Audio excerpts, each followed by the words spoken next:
Hello everyone and welcome back to my channel. Today I'm doing one of my favorite things, carving a stamp. And it's a stamp for FISH&PRINTS, my online store that I talked about last week.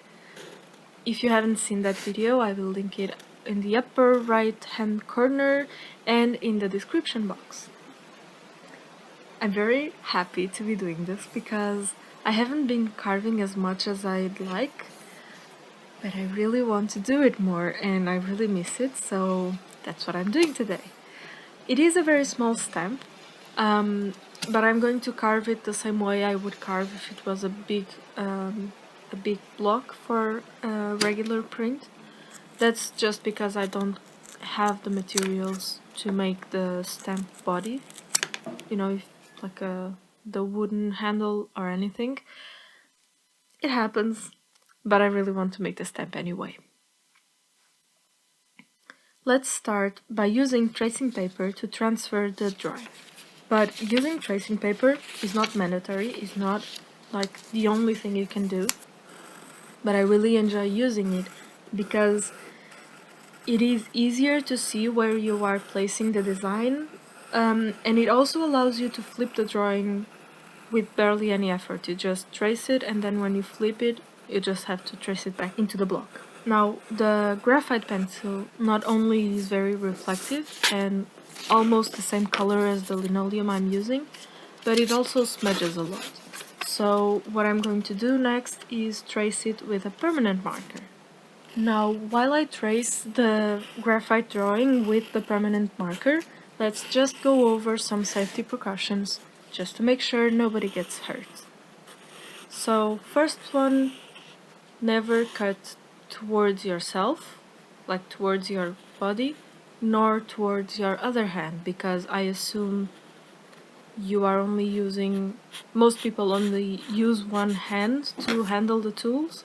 I actually sometimes use both hands on the same tool, but never carve towards yourself or your hand.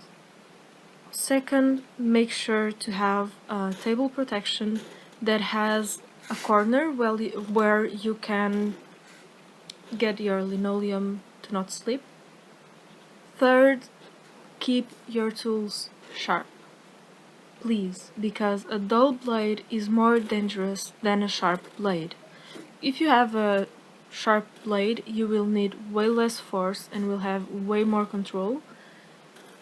Whereas if you have a very dull blade, you will need to apply so much force that it will probably cut you if it slips. Then the fourth, I think, I lost count, but if you are younger or if you have never done this before, please don't do this alone. Do this with a supervisor of some kind with you. If you are younger, a parent or a guardian or an adult.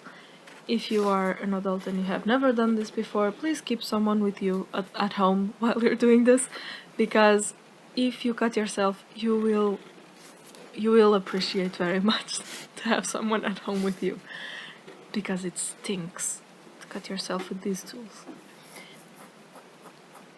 Okay, so with that out of the way, let's get carving. I have already sharpened the blades off camera because I'm still learning how to sharpen my tools, and I didn't want to cut myself because of being focused on filming instead of being focused on what I'm doing. I think I'm going to leave you now with some kind of carving ASMR or something like that, because it just feels so good to carve linoleum, and I really want you to hear the satisfying sound of the blade on the linoleum, because there's nothing like listening that, you know?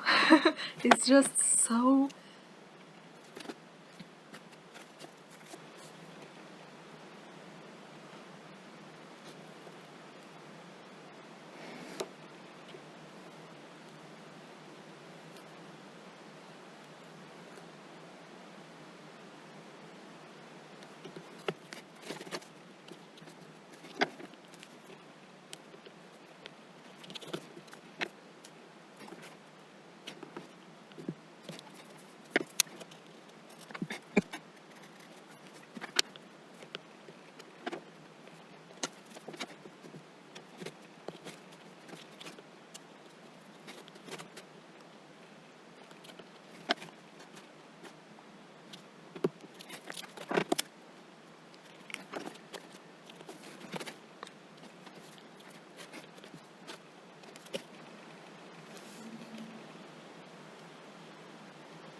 Now that the carving is all done and the stamp is ready to be tested, I'm going to be using a regular black ink pad, and I may try the pink one because I have a pink ink pad that I don't really use that much. And since I'm used to making prints using like actual oil-based etching ink, it's very strange for me to be using an ink pad with linoleum. Especially since I don't have the materials and tools right now to make it an actual stamp with the wood block behind it, or with any other thing. I'm a bit nervous, but I think it's going to work, so... Okay, I'm actually pretty happy with the result. I hope you enjoyed watching this video as much as I enjoyed making it and, you know, carving, because I missed this so much. So yeah, thank you very much for watching. I hope you enjoyed this. I hope to see you next week again. Bye!